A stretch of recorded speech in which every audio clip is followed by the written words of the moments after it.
Good morning दोस्तों। आज हम पढ़ेंगे ब्रिटिश गवर्नर जनरल एवं वाइसराय।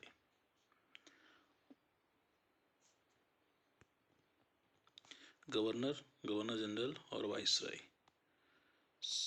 आप लोगों को पता ही होगा कि सबसे पहले अंग्रेज हमारे यहाँ व्यापार करने के उद्देश्य से आए थे। देखिए, ये अंग्रेज आए थे और उन लोगों ने सबसे पहले क्रिएट करी थी 1600 में ईस्ट इंडिया कंपनी की स्थापना करी थी उन्होंने। ठीक है,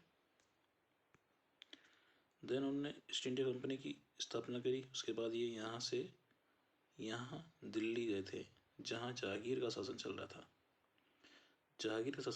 था। वो दिल्ली गए थे, उनसे मिले थे और उन्होंने व्यापार करने की परमिशन मांगी थी इनसे। तो उन्होंने आसानी से इन लोगों को परमिशन दे दी थी, जिससे ये व्यापार करना प्रारंभ कर दिया इन लोगों ने।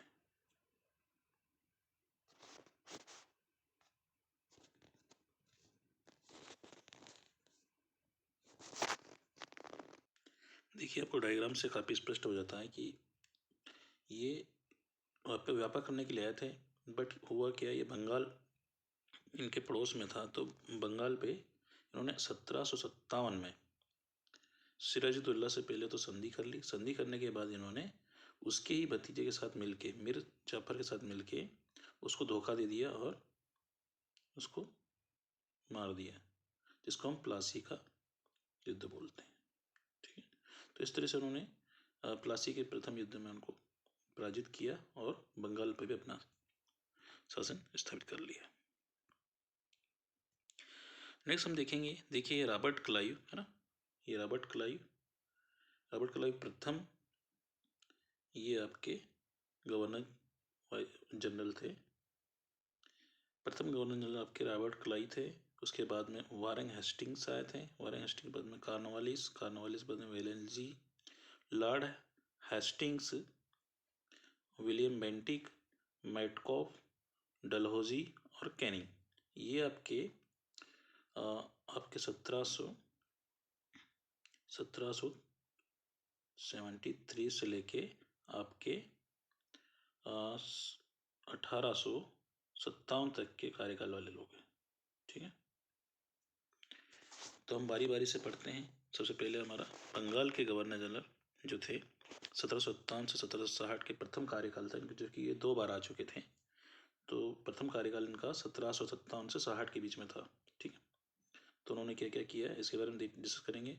देन 1765 से 1767 में द्वितीय कार्यकाल आया था, लेकिन ये इनकी इस समय डेथ हो गई थी। देखते हैं हम लोग। रॉबर्ट क्लाइव बंगाल का पहला गवर्नर था। ठीक है, पहला था बंगाल का, ओनली बंगाल का, ये ध्यान रखना, बंगाल का प्रथम था, भारत का नहीं। भारत का हम आगे पढ़ेंगे। ठीक है, तो ओनली बंगाल का प्रथम गवर्नर अगर पूछा जाए एग्जाम में तो आपको क्या बताना है, रॉबर्ट क्लाइव। ठीक है, इस तरह से दूसरा देखिए 1765 में इन्होंने क्या किया था, अब बंगाल पर अधिकार कर लिया था। 1757 में सिराजुद्दौला के साथ संधि करके उसको निपटा दिया था। 1765 में अवध के नवाब सिराजुद्दौला एवं आलम शाह के साथ इलाहाबाद की संधि हुई थी। ठीक है, देखिए हुआ था। 1765 में बंगाल में द्वैत शासन प्रारंभ कर दिया इन्होंने। क्या किया इन्होंने, द्वैत शासन प्रारंभ कर दिए। पहले इन्होंने क्या किया था, जो प्लासी के युद्ध में पहले तो संधि कर ली, उसके बाद में इन्होंने उसके भतीजे के साथ मिलके सिराजुद्दौला को निपटा दिया और बंगाल पर अपना आधिपत्य स्थापित कर लिया। तो देखिए यहाँ पे, देखिए रॉबर्ट क्लाइव, हम देख ही रहे यहाँ पे है ना, इसने अपने शासन काल के दौरान द्वैत शासन लागू कर दिया। डायरेक्टली जिसको बोलते हैं द्वैत शासन, मतलब शासन 2 लोग मिलके चलाएंगे। देखिए, एक तो बंगाल का नवाब रहेगा और दूसरा ईस्ट इंडिया कंपनी। ठीक है, बंगाल का नवाब और ईस्ट इंडिया कंपनी, जो भी नवाब आपको बनेगा बंगाल का वो चलाएगा, दूसरा ईस्ट इंडिया कंपनी चलेगी उनकी, जो उन्होंने 1600 में स्थापित की थी। इस तरह से रॉबर्ट क्लाइव के समय काल में प्रशासन बंगाल का नवाब चलाता था। प्रशासन कौन चलाता था, बंगाल का नवाब चलाता था। और भू राजस्व सैनिक संरक्षण ये ईस्ट इंडिया कंपनी देती थी। क्या करती, ये भू राजस्व ईस्ट इंडिया कंपनी को संरक्षण देती थी। ठीक है, इसके बाद लॉर्ड वेलेस्ली कार्टिलेस और उसके बाद 1772 में वारेन हेस्टिंग्स बंगाल के गवर्नर बने। ठीक है, उसके बाद की प्रोसेस है, लेकिन इसके बीच में और भी कुछ कार्यकाल हुआ था, उसके बारे में डिस्कस कर लेते हैं। बंगाल के गवर्नर के बारे में हेनरी वेस्टरस्टार्ट है ना। तो ये देखिए, इनका 1764 में इन्होंने बक्सर का युद्ध हुआ था। क्योंकि बक्सर का युद्ध जो हुआ था वो मीर कासिम और अंग्रेजों के बीच में हुआ था, और भी इसमें दिल्ली के शासक थे है ना, उनके बीच में हुआ था बक्सर का युद्ध। ये दिल्ली में हुआ था, ये बंगाल में नहीं हुआ। देखिए, हैरी हैरी बेरालास्ट 1767 से 1769 तक ये इनका शासनकाल रहा। इनकी बहुत अच्छी इनकी उपलब्धि नहीं रही। उसके बाद में जार कार्टियर आए थे 1769 से 72 के बीच में। तो इनमें प्रथम आंग्ला मैसूर युद्ध हुआ था। मैसूर पता ही आपको कर्नाटक में है ना, तो कर्नाटक के आसपास हुआ था। सबसे पहले हैदराबाद में इन्होंने आधिपत्य स्थापित किया था, और टीपू सुल्तान के बाद में युद्ध करेंगे ये लोग है ना। तो देखेंगे बराबरी से कौन कौन से युद्ध करते हैं ये लोग। देखिए, बंगाल के गवर्नर जनरल वारेन हेस्टिंग के बारे में पढ़ते हैं। 1772 से 1785 के बीच में हुआ था, ठीक है, शासनकाल ले रहा था। तो 1773 में रेगुलेशन एक्ट आया था ये है ना, इसी के थ्रू इनको वारेन हेस्टिंग को बंगाल का गवर्नर जनरल बनाया गया था। बंगाल का अंतिम गवर्नर जनरल भी यही था, ठीक है, अंतिम भी यही था, और फर्स्ट दूसरा था ना, लेकिन अंतिम यही था। तो बंगाल का पहला गवर्नर जनरल बना ये, अंतिम गवर्नर था ये, ठीक है, लेकिन पहला कौन बना था, ये कन्फ्यूजन वाली बात है कि ये पहले तो हमने उसको देखा था, किसको, ये जो आपका ये देखिए रॉबर्ट क्लाइव प्रथम गवर्नर बन गया था। देन ये लास्ट टाइम कौन बना था, ये आपका वारेन हेस्टिंग्स, ठीक है, अंतिम गवर्नर था ये, ठीक है। फिर इसी को क्या बनाया था इन्होंने, बंगाल का पहला गवर्नर जनरल बना दिया था। ये देखिए यहाँ पे जनरल बना दिया, इसको जनरल शब्द जोड़ दिया इन्होंने। क्या किया, हमें गवर्नर से मतलब नहीं है, उन्होंने मॉडिफाई किया नाम में, बाकी कुछ नहीं किया, ठीक है, व्यक्ति वही रहा था। बंगाल में द्वैध शासन की समाप्ति की, जो उन्होंने शासन स्थापित किया था दो दायर की, एक तो आपका बंगाल का नवाब रहेगा, दूसरा आपका ईस्ट इंडिया कंपनी रहेगी, तो उसमें इन्होंने देव शासन को समाप्त कर दिया, ठीक है, किसने, वारेन हेस्टिंग्स ने। नेक्स्ट हमारा कोलकाता में उच्च न्यायालय की स्थापना कर दी इन्होंने। कहाँ कर दी, कोलकाता में इन्होंने उच्च न्यायालय की स्थापना कर दी, जो कि आपकी हुगली नदी किनारे बसा है और बंगाल में ही है ना। तो इन्होंने वहाँ पे कलकत्ता में बोला कि नहीं, हमें उच्च न्यायालय की स्थापना करना, कर दी इन्होंने, ठीक है। 1781 में हेस्टिंग्स ने कलकत्ता में मुस्लिम शिक्षा के लिए क्या करा, उन्होंने मुस्लिम शिक्षा को बढ़ावा दिया। पहले मदरसे की स्थापना करी, पहला मदरसा इन्होंने कलकत्ता में ही स्थापित किया है। जो भी काम किया ना कलकत्ता में ज़्यादातर किया है। इसके ही समय में 1782 में जोनाथन डंकन ने बनारस में संस्कृत विश्वविद्यालय की स्थापना की। इधर एक दूसरा और शासक था है ना। 1782 में जोनाथन डंकन ने बनारस में संस्कृत विश्वविद्यालय की स्थापना की। बनारस क्या है आपको पता ही, यूपी है ना। पिट्स इंडिया एक्ट आया था इसके इसके बाद है ना। पिट्स इंडिया एक्ट हम पढ़ेंगे इसके बारे में भी है ना। पिट्स इंडिया एक्ट आया 1784 में। कब आया ये, इन्हीं शासनकाल में आया था। किसके शासनकाल में आया था ये, वारेन हेस्टिंग के शासनकाल में आया था ये पिट्स इंडिया एक्ट 1784 में आया था। इसमें कुछ चेंज होगा है ना। प्रथम मराठा आंग्ला युद्ध एवं सालबाई की संधि हुई थी यहाँ। मराठा आपको पता ही, मराठा के राजा कौन थे, शिवाजी है ना, बाजीराव ये लोग थे। तो इनके बीच में इनका युद्ध शुरू हो गया था। कौन से एक्ट के थ्रू, पिट्स इंडिया एक्ट के थ्रू। अगर ये एक्ट नहीं आता तो ये इनसे युद्ध नहीं होता। तो प्रथम मराठा आंग्ला युद्ध हुआ और सालाबाई के साथ संधि भी हुई इनकी 1782 में। इसी के शासनकाल में संपन्न हुई थी, ठीक है। तो क्लियर, डेट्स क्लियर। नेक्स्ट हम देखेंगे, तो इन्होंने बहुत सारे काम किए और है ना। वारेन हेस्टिंग्स देखिए 1774 से 1785 ईस्वी के बीच में आए थे, 85 के बीच में आए थे ये। इसी के समय काल में सर विलियम जोन्स, देखिए सर विलियम जोन्स ने एशियाटिक सोसाइटी ऑफ बंगाल की स्थापना करी थी।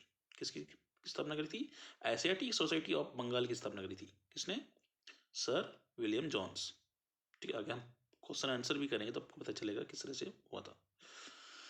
नेक्स्ट, साथ ही भारत का पहला समाचार पत्र इन्होंने स्थापित किया था, ठीक है, द बंगाल गजट, ठीक है, जो बंगाल में ही आएगा है ना, जो पूरी तरह से इंग्लिश में होगा। देखिए इंग्लिश राइटिंग को दिख ही रही हुई है।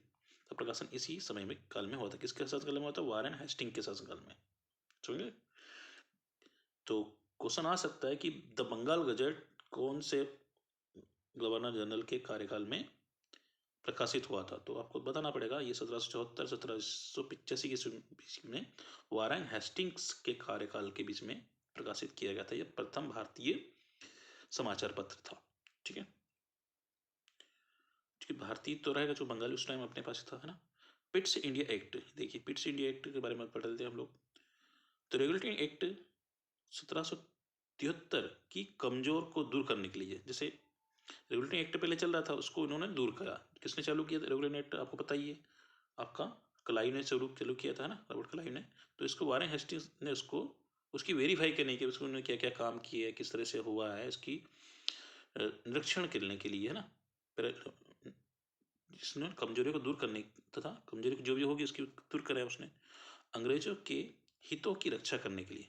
ये सेफ्टी किसके लिए की थी, ओनली अंग्रेजों के लिए की थी, अपने भारतीयों के लिए कोई जिम्मेदारी नहीं थी इसमें के लिए। 1784 ईस्वी में ब्रिटिश संसद ने पिट्स इंडिया एक्ट पास किया। किसने किया, अंग्रेजी तो शासन था, वही लोग करेंगे और कौन करेगा, है ना। इसके तहत इंग्लैंड में एक नियंत्रक बोर्ड की स्थापना करी इन्होंने, कोई बोर्ड होगा उन्होंने स्थापना कर दी, है ना, जिसके सेफ्टी बनी रहे, इनको बाहर नहीं निकाला जाए, जहाँ कि थोड़ा सा उनको मन खिसक गया तो निकाल दें इनको वापस। एंट्री तो कर ली थी इन्होंने, तो इन्होंने एक एक्ट पारित कर दिया। नेक्स्ट, विरोध में वारेन हेस्टिंग्स, देखिए विरोध में क्या किया, वारेन हेस्टिंग्स ने इस्तीफा दे दिया। क्या किया, वारेन हेस्टिंग्स ने इस्तीफा दे दिया। इसके बहुत सारे रीजन है। वारेन हेस्टिंग्स इस तरह से जिसने रिश्वत ली थी, ऐसा भी सुना जाता है कि वही महिला थी, उससे रिश्वत ले ली थी, तो उन्होंने शिकायत कर दी थी, तो इनको फिर इस्तीफा देना पड़ा था, है ना। इंग्लैंड चले गए थे, फिर इनको इंग्लैंड भेज दिया था, चले गए थे, क्या जाना ही पड़ेगा इसको ना। के बाद उन पर ब्रिटिश पार्लियामेंट का केस चलेगा भाई, महाभियोग चलाया था। किसने चलाया था, ब्रिटिश का था ये। तो इंग्लैंड में जाने के बाद उनको चेन नहीं मिला, तो वहाँ पे इनको महाभियोग लगा दिया। जैसे हम राष्ट्रपति महाभियोग लगा के उनको हटा सकते हैं, वैसे इनको भी लगा दिया उन्होंने, ब्रिटिश वालों ने। पर संसद ने उन्हें सभी आरोपों से मुक्त कर दिया। पर संसद में कुछ हुआ होगा तो उन्होंने पूरी तरह मुक्त कर दिया, क्योंकि उनके फेवर में होगी संसद, है ना। इनके बाद लॉर्ड कॉर्नवालिस अगले गवर्नर जनरल बने। कौन बने, लॉर्ड कॉर्नवालिस, तो उनको पढ़ेंगे हम लोग, ठीक है। वारेन हेस्टिंग्स के और भी कुछ उपलब्धियां हैं, उसको देख लेते हैं हम लोग, है ना। 1774 से 85 के बीच में चल रहे भी, है ना। लॉर्ड आगे पढ़ेंगे हम लोग। इसके समय काल में 1773 में रेगुलेटिंग एक्ट आया था, ठीक है। फिर बंगाल के गवर्नर बना और बंगाल के गवर्नर जनरल, ठीक है। 1773 में रेगुलेटिंग एक्ट शब्द के कुछ देख लेते हैं। ईस्ट इंडिया कंपनी के कार्यों को नियंत्रित करना था इनको, ठीक है। संसदीय प्रणाली के स्थापित करना, राजनीतिक और कार्यों को मान्यता देना, राजनीतिक कार्यों को मान्यता देना था यहाँ पे।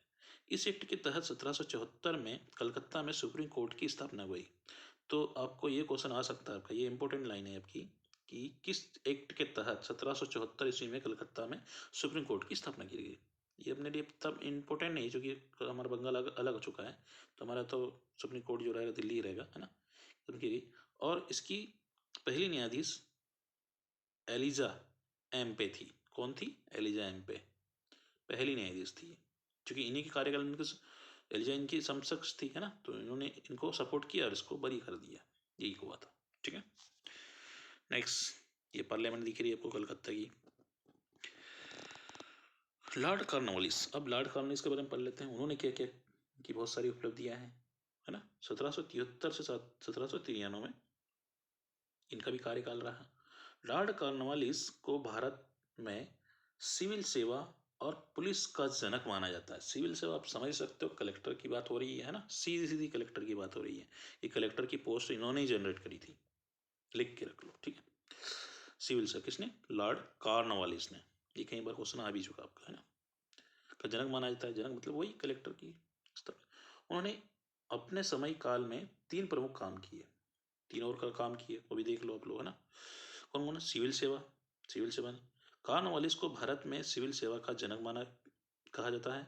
सिविल सेवा के अधीन उच्च पदों की नियुक्ति कंपनी के कानून द्वारा की गई थी।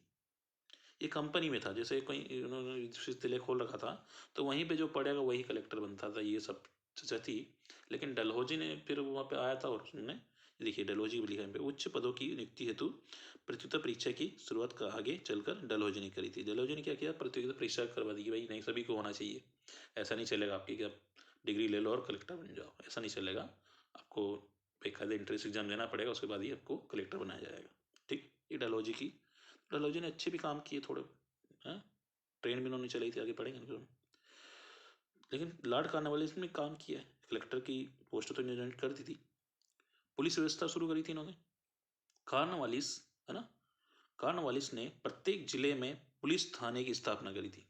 भाई जिले लिमिटेड होंगे तो कर दिए उन्होंने, है ना, पुलिस थाने, लेकिन अंग्रेजी रहेंगे, पुलिस भी जो भी रहेंगे इंचार्ज, है ना, पुलिस थाने की स्थापना की थी और कुछ पुलिस कर्मचारी भी नियुक्ति की है।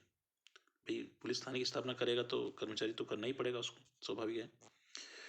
स्थायी बंदोबस्त, अब स्थायी बंदोबस्त की नवीन लागू करी थी, ये इंपॉर्टेंट है क्योंकि आपकी ये कई बार क्वेश्चन आ चुका है, रेतवाड़ी व्यवस्था, स्थायी बंदोबस्त व्यवस्था, ये आती है तो अक्सर इसको अच्छे से पढ़ के जाना आपको।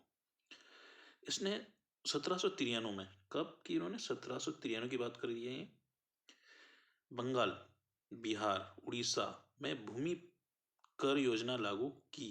क्या करी, भूमि कर योजना लागू की, भाई टैक्स लेना शुरू किया, सिंपल सी बात है, ठीक है। कौन से, 1793 से, किनसे, किसानों से लेगा और किससे लेगा टैक्स, है ना। उड़ीसा और भूमि कर योजना लागू की।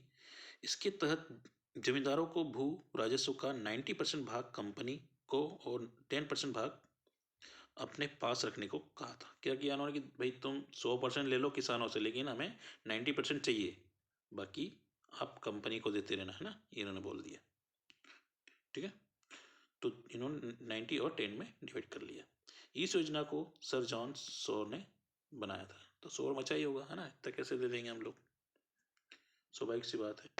क्योंकि पहले क्या करते थे, पूरे 100% जमींदारों के पास रहता था, तो इन्होंने क्या बोला, 90% हमें दो, बाकी 10% तुम रखो, जाओ। नेक्स्ट देखिए, इन्हीं के शासनकाल में हम देखें, लॉर्ड कॉर्नवालिस शासनकाल में हम देखते हैं, लॉर्ड कॉर्नवालिस ने अपने समय काल में टीपू सुल्तान के साथ श्रीरंगपट्टनम की संधि की थी। संधि, पहले संधि करते थे लोग, फिर आक्रमण करके मार डाल देते थे, है ना, यही करते थे। तो इन्होंने क्या कि किले को घेर लिया था, ये देखिए, ये आपका टीपू सुल्तान का किला दिख रहा होगा आपको, है ना, सो घेर लिया था इन्होंने। और घेरने के बाद क्या करेंगे ये लोग, आक्रमण करेंगे, है ना। तो श्रीरंगपट्टनम में इन्होंने क्या, टीपू सुल्तान ने हमें संधि कर ली थी कि भाई तुम्हारे शासन रखो, लेकिन हमें जिंदा रहने दो। श्रीरंगपट्टनम की संधि हुई थी कि टीपू सुल्तान और कॉर्नवालिस के बीच में, प्रशासन वही करे तो उन्हीं के बीच में होगी, ठीक है। तो देखिए टीपू सुल्तान और कॉर्नवालिस के बीच में कितने युद्ध हुए थे, आप ये भी देख सकते हो कौन कौन से युद्ध हुए हैं। अंग्रेजों और हैदर अली और उसके पुत्र टीपू सुल्तान के बीच समय समय पर युद्ध होते रहे हैं, पहले हुए हैं बहुत सारे ना। तो प्रथम मैसूर युद्ध, क्योंकि मैसूर में तो इन्हों शासन था इनका, तो 1767 ईस्वी में से 1769 तक इनका चला था। लॉर्ड वेलेस्ली थे इस में गवर्नर जनरल। द्वितीय मैसूर युद्ध हुआ था 1780 से 1784 के बीच में, वारन हेस्टिंग्स थे इस टाइम में, है ना। तृतीय मैसूर युद्ध 1790 से 1792 ईस्वी में था, लॉर्ड कॉर्नवालिस थे, ठीक है, ये देखिए। और एक आपका लॉर्ड वेलेस्ली के समय में हुआ चतुर्थ मैसूर युद्ध 1799 से 1700, है ना, 1799 में हुआ था लॉर्ड वेलेस्ली के कार्यकाल में। एक काम और किया ना, प्रेस पर प्रतिबंध किया, किसने, आपको पता ही है किसने किया, लॉर्ड कॉर्नवालिस ने प्रथम प्रेस पर प्रतिबंध कर दिया कि प्रेस नहीं चलाओगे आप लोग, तो आपको जुर्माना देना पड़ेगा जो भी है, तो बंद कर दिया इन्होंने, ठीक है। नेक्स्ट हमारा आता है सर जॉन सॉर, ये 1793 से 1798 के बीच में रहता है इनका खास। तो इन्होंने खारदा का युद्ध मराठा और निजाम के बीच में लड़ा था, ठीक है, बहुत बड़ा काम नहीं किया इन्होंने, एक ही युद्ध हुआ था इनके बीच में। फिर लॉर्ड वेलेस्ली, जो आप देख ही रहे हो ना, मैसूर का युद्ध लास्ट हुआ था इन्होंने, ये 1798 से 1805 के बीच में हुआ था। इसे बंगाल के शेर के नाम से भी जाना जाता है, इसको बंगाल का टाइगर बोला जाता है, ठीक है। सहायक संधि प्रणाली इन्होंने शुरू करी थी, बसिन की संधि करी थी इन्होंने, ठीक। और चौथा एंग्लो मैसूर युद्ध, हाँ एंग्लो हम देख ही चुके हैं, चौथा युद्ध इन्होंने लड़ा था। प्रेस पर प्रतिबंध लगाया था किन्होंने, लॉर्ड वेलेस्ली ने, ठीक है। सॉरी कार्नवालिस हटा देना, लाल वेलेजी ने प्रेस पर प्रतिबंध लगा दिया था। सहायक संधि प्रणाली देखिए आप, इसने भारत में फ्रांसीसियों के भय को समाप्त करने हेतु सहायक संधि प्रणाली शुरू की थी। क्योंकि हम इसलिए आपको बोलना चाह रहे हैं कि लॉर्ड वेलेजी जो है, इन्होंने प्रेस पर प्रतिबंध लगाया था, क्योंकि प्रतिबंध तो फर्स्ट टाइम इन्होंने लगाया था, देखिए है ना। क्योंकि लॉर्ड वेलेजी के समय में ये युद्ध हुआ था, कौन सा, चौथा युद्ध। बाकी युद्ध आपके मैं ये लॉर्ड कार्नवालिस के समय में हुआ था, लॉर्ड हारिंग्स युद्ध। वो प्रतिबंध ये याद रखना, ये इसमें आपका क्वेश्चन आ चुका है। तो किसके कार्यकाल में होता है, लॉर्ड वेलेजी, ठीक है। ये इनके कार्यकाल, बंगाल के टाइगर याद रखना, ठीक है। इन्होंने प्रेस पर प्रतिबंध लगा दिया था। नहीं, बंगाल गजट चालू कर दिया था कि नहीं वारेन हेस्टिंग ने, लेकिन नहीं, इन्होंने बोला नहीं चलेगा कोई अखबार। सहायक संधि हो गई थी आपकी इस सीरीज में, सहायक संधि प्रणाली।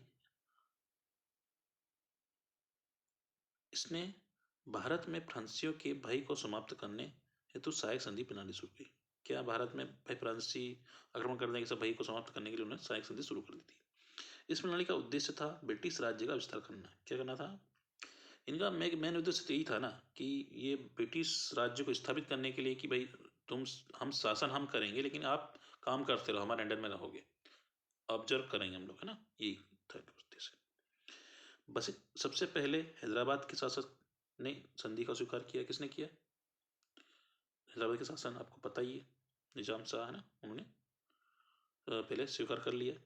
फिर बसिंग की संधि हुई थी। बसिंग की संधि की बात करते हैं तो ये संधि अंग्रेज और मराठा पेशवा बाजीराव के बीच में हुई थी। किसके बीच में थी, अंग्रेज और, ये देखिए इधर बाजीराव बैठे हैं और इधर अंग्रेज बैठे हैं, ये बीच में संधि हो रही, दोस्ती वारी हो रही है ना, ठीक है, पेशवा बाजीराव अंग्रेज। नेक्स्ट देखिए, छोटे छोटे कार्यकाल रहे इन लोगों के भी। लॉर्ड कार्नवालिस है ना, लॉर्ड कार्नवालिस पहले भी हो चुका, लेकिन यहाँ पे इनकी मृत्यु हो गई।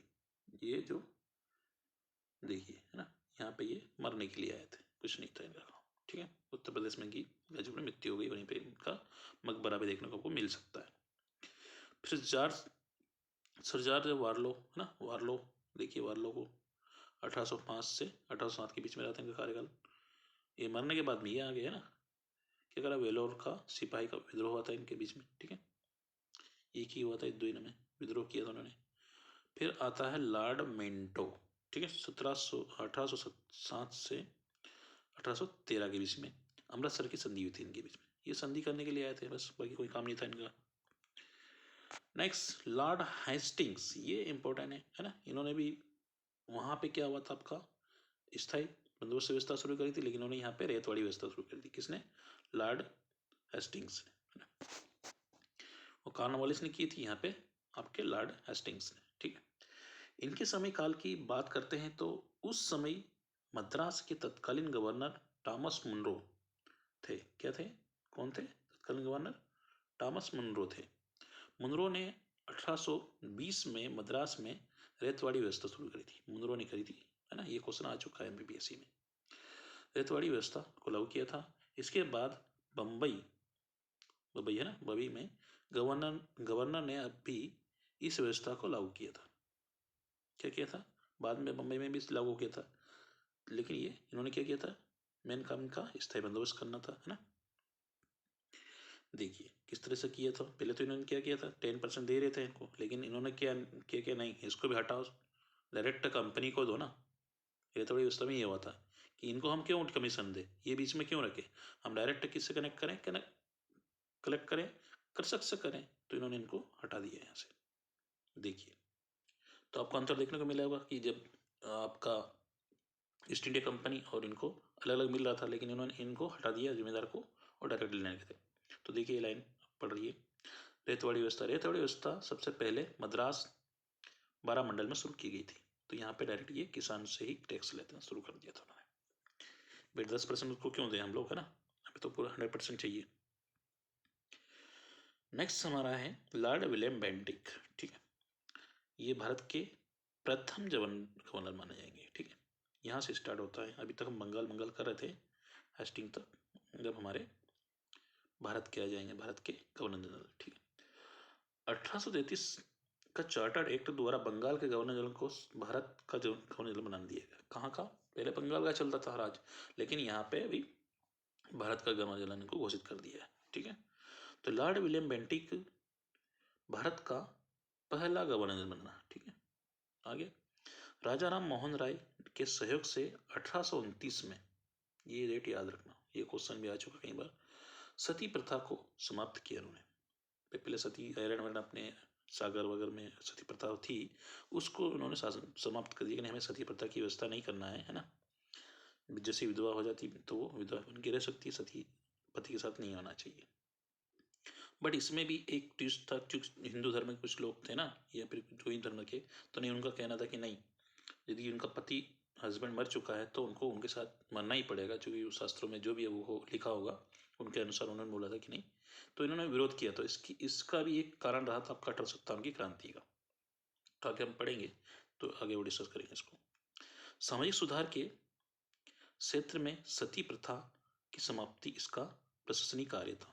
मतलब बहुत अच्छा काम था ना, वैसे होना ही चाहिए, है ना। इसी समय में ठगी प्रथा क्या किया इन्होंने, क्या ठगी प्रथा का समाप्त किया विलियम बेंटिक, है ना, लॉर्ड विलियम बेंटिक। प्रथा देश में विभिन्न देशों में फैली हुई थी। इसकी समाप्ति के लिए बेंटिक ने कर्नल स्लीमन तथा स्थानीय रियायतों की मदद से 1830 में ठगी प्रथा को अंत कर दिया। इन्होंने खत्म ही कर दिया कि भाई ठगी प्रथा नहीं करोगे ना, ठगने नहीं तुम्हें, जो जीरा जिनको दो जीने दो, है ना, तुम भी जियो हम भी जिए, इस तरह से राज चलने लगा इनका। इसने अंग्रेजी माध्यम को उच्च शिक्षा का माध्यम बनाया। इन्होंने ये थोड़ा, जिनको हिंदी आती नहीं थी ना, क्या करेंगे भाई, हिंदी आती नहीं, कम्युनिकेशन बात कैसे करेंगे, तो इन्होंने क्या किया, अंग्रेजी शिक्षा ही चालू कर दो यहाँ पे। तो वो बोलते हैं ना, कहावत है हमारे कि अंग्रेज तो चले गए लेकिन अंग्रेजी छोड़ गए, तो भाई इन्होंने इन्हीं की देन है ये। ठीक है, किसकी? लॉर्ड विलियम बेंटिक की। बाकी पहले तो नहीं चल रही थी, लेकिन अभी यहाँ से स्टार्ट हो गई थी अंग्रेजी। ठीक है, नेक्स्ट भारत के गवर्नर जनरल की बात करें हम लोग, है ना, तो ये आपके मेटकॉफ एक क्वेश्चन आ चुका आपका। ठीक है, एमपीपीएससी में इस बार क्वेश्चन आ चुका है। एक वर्ष के कार्यकाल में चार्ल्स मेटकॉफ ने, है ना, एक वर्ष ही कार्यकाल रहा था इनका, लेकिन प्रेस नियंत्रण इन्होंने हटा दिया था। किसने प्रतिबंध किया था, है ना, जॉर्ज वेलेस ने, तो उसने उसको हटा दिया था उन्होंने कि नहीं, चलो भाई, तुम्हें हक है, तुम चला सकते हो, कोई दिक्कत नहीं है। तो उन्होंने फिर से प्रेस को चालू कर दिया था। तो इसलिए भारतीय प्रेस का मुक्तिदाता बोल, मतलब बंद कर दिया था उसको, चालू किया तो मुक्तिदाता ही माना जाएगा, है ना, सिंपल सी बात है। नेक्स्ट, प्रथम अंग्ला अफगान युद्ध हुआ था इनके कार्यकाल में। ठीक है, फिर कोलकाता से दिल्ली तक ग्रैंड ट्रक रोड की मरम्मत की गई। ग्रैंड ट्रक रोड तो आपके शेरशाह सूरी ने बना दिया था 1530 के आसपास ना, लेकिन इन्होंने क्या किया है कि इनकी मरम्मत करवा दे, गड्ढे वड्ढे होंगे, घोड़े वोड़े ट्रेन से नहीं चल रहे होंगे, बोला इनकी मरम्मत करवा दो भाई थोड़ी सी ना, थोड़ा जल्दी पहुंच जाए दिल्ली, है ना, इसलिए इन्होंने मरम्मत करवाना काम करवा था।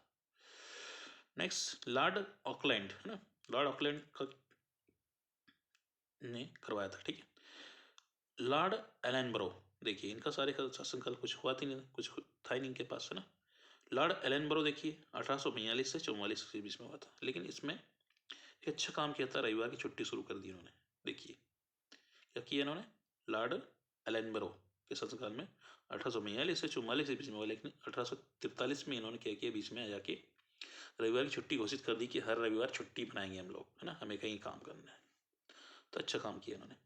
भारत का गवर्नर जनरल लॉर्ड एलनब्रो हो गया। ठीक है, दास प्रथा का अंत किया इन्होंने। जो पहले दास बन के घूमते रहते थे उनको बोला नहीं, दास प्रथा भी खत्म करो यहाँ पे, नहीं हमें दास प्रथा की जरूरत नहीं है, हम नौकर रख लेंगे, दास प्रथा नहीं करेंगे। ठीक है, तो अच्छा काम किया वैसे इन्होंने। ठीक है, नेक्स्ट आता भारत का गवर्नर जनरल, ये हमारे आधुनिक निर्माता। ठीक है, लॉर्ड डलहौजी 1848 से 56 तक राज किया इन्होंने, लेकिन राज तो किया, अच्छा काम किया इन्होंने। देखिए हम लोग बारी बारी से इसको। इसी समय में ब्रिटिश साम्राज्य का अत्यधिक विस्तार हुआ। क्या हुआ इसी समय में, क्या हुआ, ब्रिटिश साम्राज्य को इन्होंने विस्तार भी किया, भाई विस्तार तो करना ही पड़ेगा। डलहौजी को भारत में रेलवे का जनक माना जाता है। इन्होंने मुंबई और थाने के बीच में प्रथम रेलगाड़ी चलाई थी 1853 में। ठीक है, पता ही आपको। डलहौजी के समय में भारत में पहली बार 16 अप्रैल 1853 को मुंबई से ठाणे के बीच में पहली रेलगाड़ी चलाई गई थी।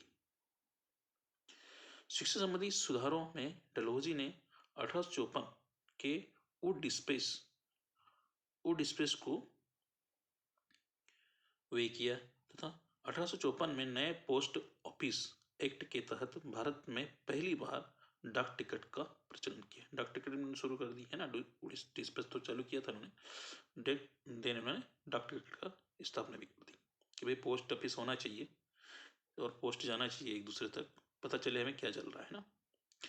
फिर डलहौजी ने और क्या किया, डलहौजी ने इन्होंने ग्रीष्मकालीन इनको गर्मी ज़्यादा लग रही होगी तो इन्होंने क्या किया, चूँकि इनके समय में गर्मी ज़्यादा लग रही हुई तो क्या ग्रीष्मकालीन राजधानी इन्होंने शिमला बना दी, जहाँ बहुत ठंडा मौसम रहता तो वहाँ पे उन्होंने शिमला बना दी और वहीं पे स्थापित कर दिया। डलहौजी के शासनकाल को उसके व्यक्तिगत सिद्धांत ना ऑफ प्लेस अर्थात राज्य हड़प नीति के कारण अधिक याद किया जाता है। हड़प नीति मतलब जिसको हड़प नीति इन्होंने चुप का सिद्धांत माना इनको कि जिनका अगर गोद लिया बच्चा तो उसको नहीं देना अधिकार और हमें अधिकार में कर लेना। जैसे रानी लक्ष्मीबाई हो गई तो रानी लक्ष्मीबाई को हड़प नीति के थ्रू ही इन्होंने युद्ध लड़ा था, क्योंकि उनके पास तो कोई बच्चा था ही नहीं। जो उनका बच्चा था वो गोद लिया हुआ था तो उसको उन्होंने मना कर दिया कि नहीं, हम गोद लिए बच्चों को नहीं मानेंगे, हमें तो आपका राज्य शासन चाहिए, ठीक है, आपका बच्चा तो हम छोड़ देते। ये इसी बात पे युद्ध हुआ था, ठीक है। तो हम आगे पढ़ेंगे उसको। और तो देखिए ये हड़प नीति कहाँ कहाँ चलाई थी इन्होंने, ये देख लेते हैं हम लोग। डलहौजी ने ये गलत किया था, बाकी सब ठीक किया था। डलहौजी द्वारा विलय किए गए राज्य इन्होंने मिला लिया अपने में, है ना। सतारा सबसे पहला हड़प नीति के थ्रू 1848 में यही काम किया इन्होंने, ठीक है। फिर जेतपुर में संबलपुर 1849 में किया था। फिर आगे चलेंगे बघात इन्होंने 1850 में किया था। उदयपुर 1852 में, झांसी 1853 में, नागपुर 1854 में और करौली 1855 में और अवध को इन्होंने 1856 में शामिल कर लिया था। तो जब ये इन्होंने शासन को शामिल कर लिया था तो आपका बात की महारानी थी, उन्होंने आगे पढ़ेंगे हम लोग उसमें 1857 के राजनीति में अच्छे से विस्तृत पढ़ेंगे उसको। तो उन्होंने क्या फिर वो शुरू कर दिया था, है ना, वजीदा बेगम जो थी। तो उन्होंने आपके टीपू सुल्तान आपके जो क्रांतिकारी थे उनके साथ मिलके फिर युद्ध लड़ा था इन लोगों से। तो झांसी की रानी भी आपको पता ही है कि इन्होंने भी नहीं दिया था, मुझे नहीं देना, बता दिया उन्होंने कि हमें किसी को राज नहीं देना, हम खुद राज करेंगे, ये हमारा बेटा राज करेगा, ठीक है। तो बाकी जगह भी ये युद्ध का कारण यही रहा था आपका, है ना। नेक्स्ट डलहौजी ने और भी काम किए जो सराहनीय है, आपको देख सकते हो यहाँ पे 1848 से 1856 के बीच में, है ना। डलहौजी ने अच्छा काम किया यहाँ पे। लॉर्ड डलहौजी को ही आधुनिक भारत का निर्माता कहा जाता है। जो कहा जाता है आधुनिक भारत का निर्माता कहा जाता है के रूप में जाना जाता है। तो देखिए रेल का विकास हुआ, है ना। पहली रेल डलहौजी के शासनकाल में 1853 में मुंबई और थाने के बीच में चलाई गई थी, ठीक है। दूसरी है साधारण संचार प्रणाली का विकास हुआ। पहली संचार सेवा आगरा और कलकत्ता के बीच में शुरू हुई थी। किस में शुरू हुई थी? आगरा और आपकी कलकत्ता में इन्होंने संचार प्रणाली शुरू की, जिससे टेलीफोन व्यवस्था होगी, है ना। संचार के लिए और क्या था उनके पास, कोई माध्यम था नहीं, बाकी तो टावर वार लगा दिए इन लोगों ने, है ना। डाक प्रणाली आपको पता ही, डाक विभाग की स्थापना कर दी इन्होंने 1854 में। डाकघर की स्थापना की, अधिनियम पास हुआ था। इसके तहत पहली बार डाक टिकटों का प्रचलन शुरू हुआ, ठीक है। पहली बार इन्होंने पत्र व्यवहार शुरू कर दिया था। नेक्स्ट डलहौजी ने और भी काम किए हैं। सिविल सेवा के अधीन पदों की नियुक्ति की कंपनी को द्वारा की जाती थी, पर इनसे सिविल सेवा के अधीन पदों की नियुक्ति के लिए प्रतियोगिता परीक्षा आयोजित कर दी इन्होंने। पहले परीक्षा आयोजित नहीं होती थी, यूपीएससी की बात कर रहे हैं, है ना। किसकी बात करें? यूपीएससी। उस समय एमपीपीएससी का कोई रोल ही नहीं था, है ना। तो यूपीएससी की बात करेंगे तो 1848 से 1856 के बीच में ये सराहनीय कार्य किया और प्रथम इन्होंने आईएएस अधिकारी बना दिया सत्येंद्रनाथ टैगोर को, ठीक है, जो कि रविंद्रनाथ के रिलेटिव होंगे या रिश्तेदारी होंगे ना। किनको बनाया था इन्होंने? पहले भारतीय आईएएस अधिकारी अगर बोले सत्येंद्रनाथ टैगोर। 1863 में ये क्वेश्चन भी आपका कई बार आ चुका है। प्रतियोगिता परीक्षा पास करी और उन्होंने लग गए लोग। अब हड़प नीति में इन्होंने क्या किया? व्यक्तिगत सिद्धांत का सिद्धांत दिया इन्होंने, डाइकर्टिन, है ना। Of labs.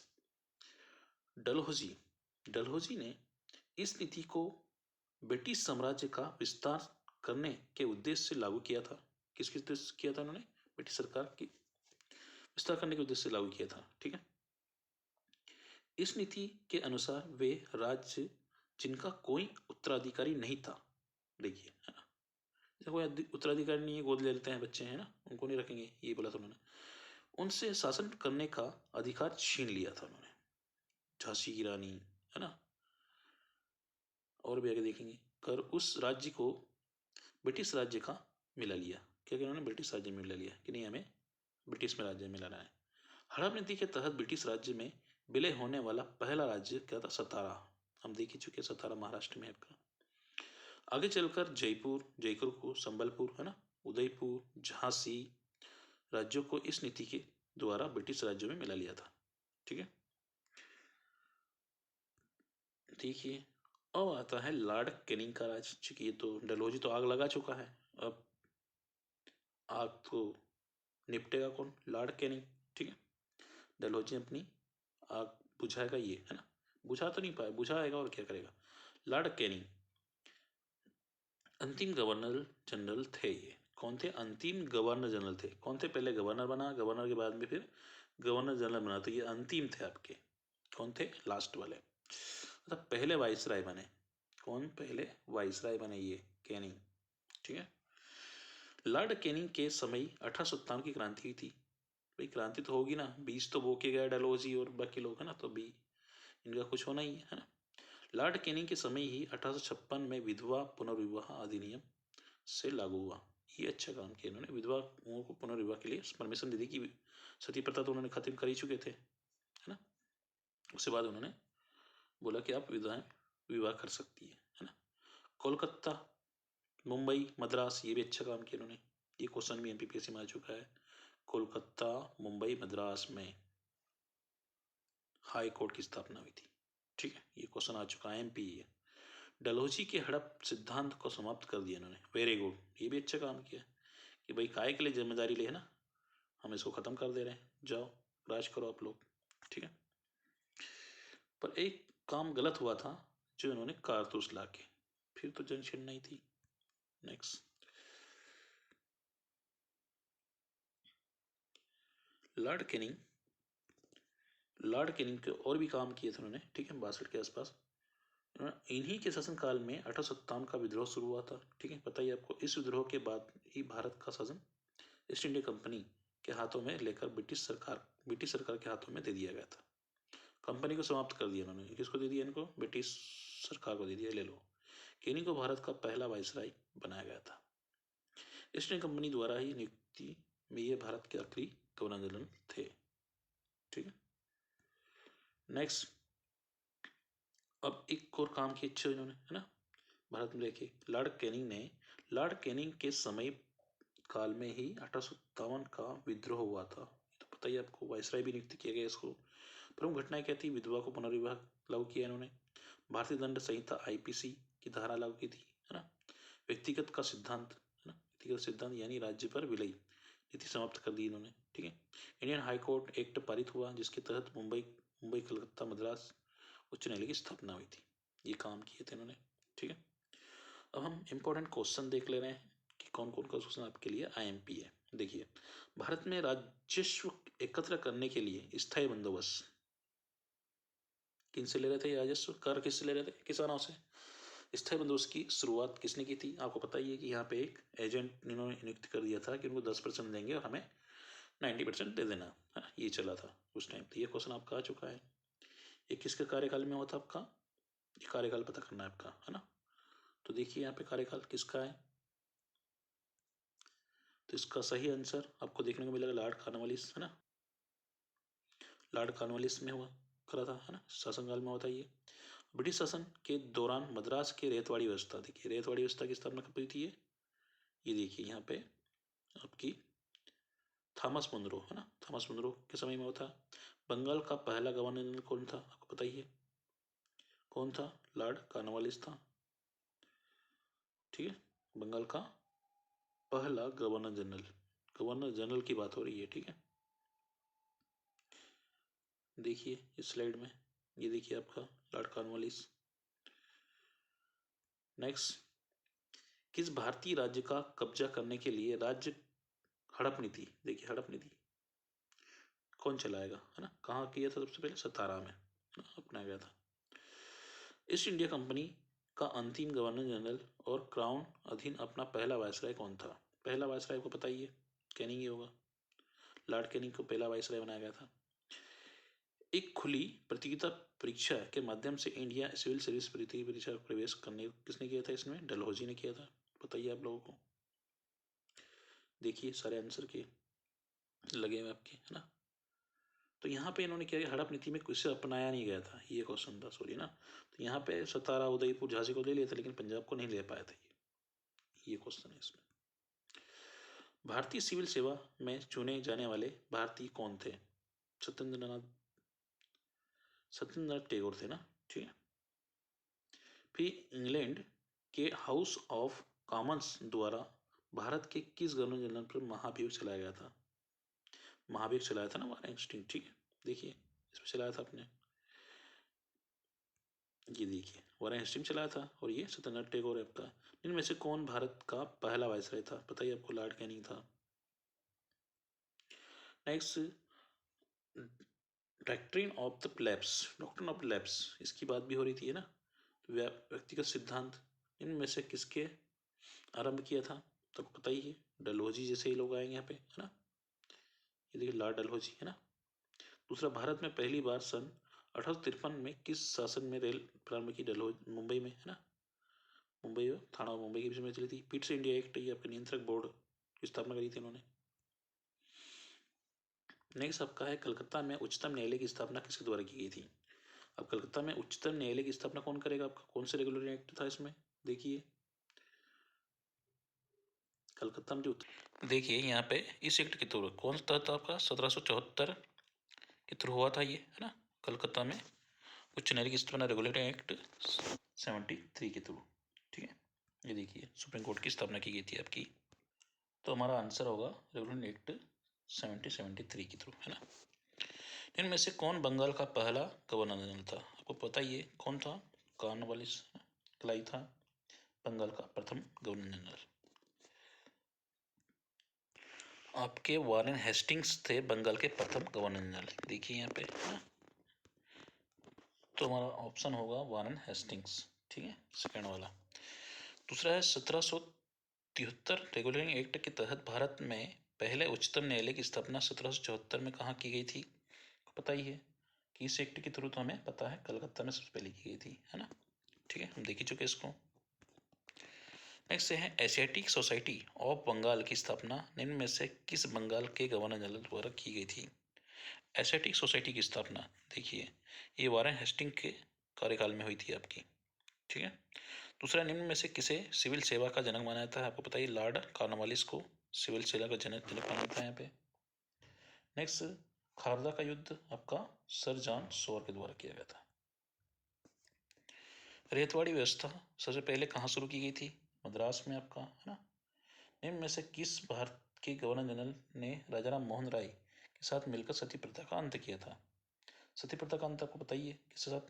Lord William betting ने किया था आपको, है ना। इनमें से किसने अंग्रेजी को भारत का उच्च शिक्षा का माध्यम बनाया है? इसने वही बताया, सर विलियम बेटिंग ने, है ना।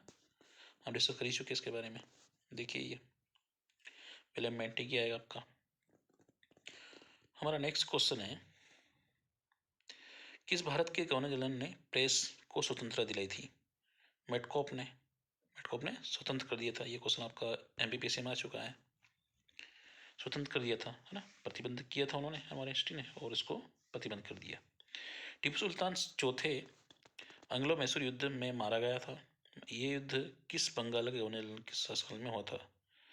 ये वेलजी, है ना, बताइए कि वेलजी के शासनकाल में हुआ था ये। इन्होंने लास्ट वाला जो था, इन्होंने प्रतिबंध कर दिया था ना, इसको इन्होंने मुक्त कर दिया। इन्होंने प्रेस को प्रतिबंध किया था कि नहीं चाहिए हमें, तो इन्होंने इसको मुक्त कर दिया था, ठीक है। इनमें से कौन 1857 के विद्रोह के समय भारत के गवर्नर जनरल के रूप में कार्यरत थे? 1857 के विद्रोह के समय कौन थे